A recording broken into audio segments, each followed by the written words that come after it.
નમસ્કાર દર્શક મિત્રો, હું નવીન મહેતા ન્યૂઝ ઓફ કચ્છમાં આપનું સ્વાગત કરું છું. જોઈએ આજના સમાચાર. આંતરરાષ્ટ્રીય ડ્રગ સિન્ડિકેટનો પર્દાફાશ. દેશમાં પ્રથમ વખત ઓપરેશન રેડ પીલ હેઠળ 182 કરોડનું 207 કિલો કેસ્ટામોન ડ્રગ્સ પકડવામાં આવ્યો. ભારતને ડ્રગના ટ્રાન્ઝિટ હબ તરીકે વાપરવાના આંતરરાષ્ટ્રીય ડ્રગ સિન્ડિકેટના એક મોટા ષડયંત્રનો નાર્કોટિક્સ કંટ્રોલ બ્યુરોએ મુન્દ્રાથી પર્દાફાશ કર્યો છે. દેશના ઇતિહાસમાં પહેલીવાર જિહાદી ડ્રગ તરીકે કુખ્યાત કેપ્ટાગોનનો જંગી જથ્થો ઝડપાયો છે.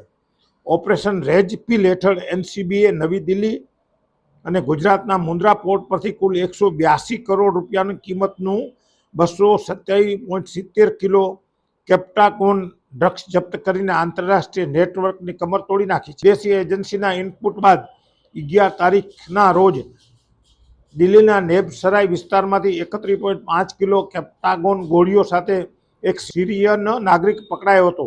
આ શખ્સની સઘન પૂછપરછમાં મુન્દ્રા પોર્ટનું કનેક્શન સામે આવતા આ ઘટસ્ફોટ થયો હતો, જેના આધારે 14 મેના રોજ મુન્દ્રા સ્થિત કન્ટેનર ફેસિલિટેશન સ્ટેશન એવા ટ્રાન્સ વર્લ્ડ CFSમાં એનસીબીએ દરોડો પાડ્યો હતો. અહીં સિરિયાથી ઘેટાના ઊનની આડમાં આયાત કરેલ એક કન્ટેનરની ઝીણવટભરી તલાશી લેતા તેમાં 3 બેગ મળી આવી હતી, જેમાં 196.2 કિલો કેપ્ટાગોન પાવડર છુપાયેલો હતો. આ જથ્થો ગલ્ફ પ્રદેશ, ખાસ કરીને સાઉદી અરેબિયા અને પાડોશી દેશમાં ટ્રાન્સશિપમેન્ટ માટે રખાયો હતો. જિહાદી ડ્રગ શું છે? કેપ્ટાગોનમાં મુખ્યત્વે ફેનેમ્ફેટામાઇન હોય છે, જે પ્રતિબંધિત છે.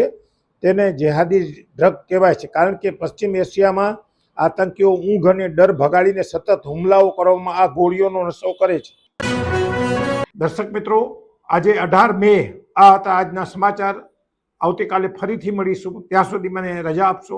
નમસ્કાર.